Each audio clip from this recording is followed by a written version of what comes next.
غیر، مطلب حرام کو حلال سمجھ لیا گیا ہے، حلال کو حرام سمجھ لیا گیا ہے۔ حرام چیزوں کے تعلق سے غلط فہمی لوگوں کو یہ بھی ہوتی ہے، جو بڑی عجیب بات ہے وہ یہ ہے، سمجھ لیجیے کوئی ایک شخص ہے جس کو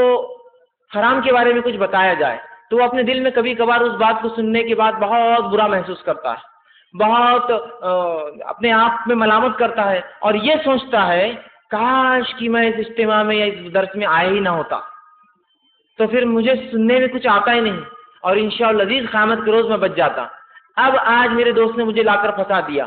اب آج جو ہے میرے والدین نے مجھے مجبوراً یہاں لا کے بٹھا دیا اور اب میں نے وہ گناہ سن لیے ہے، لہٰذا میری پکڑ تو اب بڑھ گئی ہے۔ جب تک میں نے نہیں سنے تھے تو میری کوئی پکڑ اور پوچھ نہیں تھی، اب میں نے سنا ہے تو میری پکڑ ہوں گی۔ یہ تو ایک عجیب معاملہ ہے، یہ تو ایک عجیب خیال ہے، یہ تو ایک عجیب خیال ہے، یہ تو ایک عجیب اور غریب عقیدہ ہے جس کا شریعت سے دور دور تک کوئی نمونہ نہیں ملتا کہ اگر کوئی بات نہیں معلوم ہو اور وہ خاص طور سے حرام کے بارے میں ہو اور انسان اس کو کر رہا ہے اور کوئی بتا دے تو شکریہ ادا کرنا چاہیے کہ میرے بھائی الحمدللہ اللہ کے فضل تم جیسے شخص سے اللہ نے مجھے ملا دیا جس نے بتا دیا۔ ہم یہ کہتے ہیں کہ یہ شخص کہے کو ملا، آئندہ اللہ کرے کہ کبھی نہ ملے، اس لیے کہ یہ اگر ایسے بتاتے رہا تو ہم تو پھنس جائیں گے، کیونکہ اس کے پیچھے ایک بدعقیدگی ہے، اس کے پیچھے غلط عقیدہ ہے کہ سنے تو عمل کرنا پڑتا، نہیں سنے تو بچ جاتے ہیں۔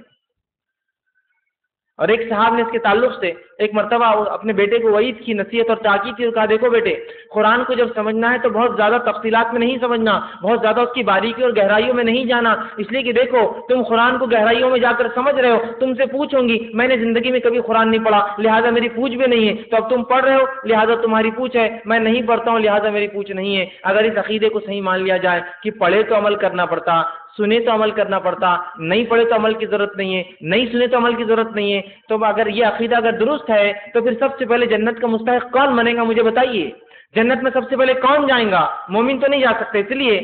کہ وہاں تو کھڑے ہو جائیں گے وہ لوگ جن کو پتہ ہی نہیں تھا دین اور شریعت کیا تھی، وہ کہیں گے اللہ نہ ہم کو پتہ چلا نہ ہم نے مانا لہذا ہمارا حق تو پہلا ہوا نہیں ہوا، کیونکہ اگر ایک مسلمان قرآن نہ پڑھے، نہ سمجھے، نہ سنے تو بچ جائیں گا، پکڑ نہیں ہوں گی۔ تو ایک انسان جس نے قرآن کو پتہ ہی نہیں اللہ کی کتاب ہے، ایک انسان جس کو پتہ ہی نہیں اللہ اس کا رب ہے، تو اس کا مطلب پھر تو وہ تو بچنے والا ہی سب سے اول، اس لیے کہ جب ہم بچیں گے تو وہ بھی بچیں گے، اسے بدلنے والے تو ہے نہیں۔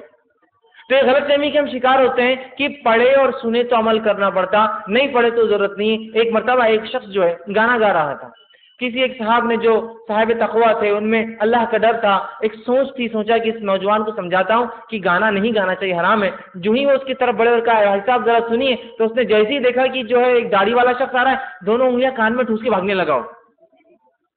وہ شخص نے کہا یہ عجیب بات ہے، یہ آدمی کیوں بھاگ رہا ہے میرے سے ایسا؟ بعد میں اس نوجوان کو انہوں نے پکڑا اور کہا اس دن میں نے آپ سے کچھ کہنے کے لیے پکڑا تھا، آپ بھاگ گئے؟ تو کہا وہ میں سن لیتا تو میرے کو عمل کرنا پڑتا تھا نا، اس لیے میں نے کان میں انگلی ڈال کے پہلے بھاگ گیا میں نکل کے، تاکہ آپ کی بات میرے کانوں تک پہنچے نہیں، اللہ کے پاس میری گرفت ہو ہی نہ۔ بلکہ ہونا یہ چاہیے کہ اگر ہمیں حرام کیا تھا نہیں پتا تھا تو اللہ کا شکر ادا کرنا چاہیے، اللہ ہمیں پتا چل گیا۔ اس لیے کہ اگر حلال کام انسان علم اور بغیر علم کے بھی کرے تو کوئی اس میں قباحت ہو، کوئی برائی نہیں نا، دونوں طرف سے ہی فائدہ ہے، جان کے کرنے کا اور زیادہ فائدہ، نہ جان کے بھی کرنے کا فائدہ ہی ہوا۔ لیکن اگر حرام کام کر رہا ہے جبکہ شریعت کا ماننے والا ہے اور پھر اس کا علم نہ رکھے تو پھر تو بہت بڑی برائی ہوئی، اس لیے کہ جب یہ شریعت اتار دی گئی، نبی کے ذریعے مکمل کر دی گئی، تو پھر اب کیا حجت باقی رہی کہ ہم اللہ پہ قائم کریں گے؟ اللہ مجھے نہیں پتا تھا،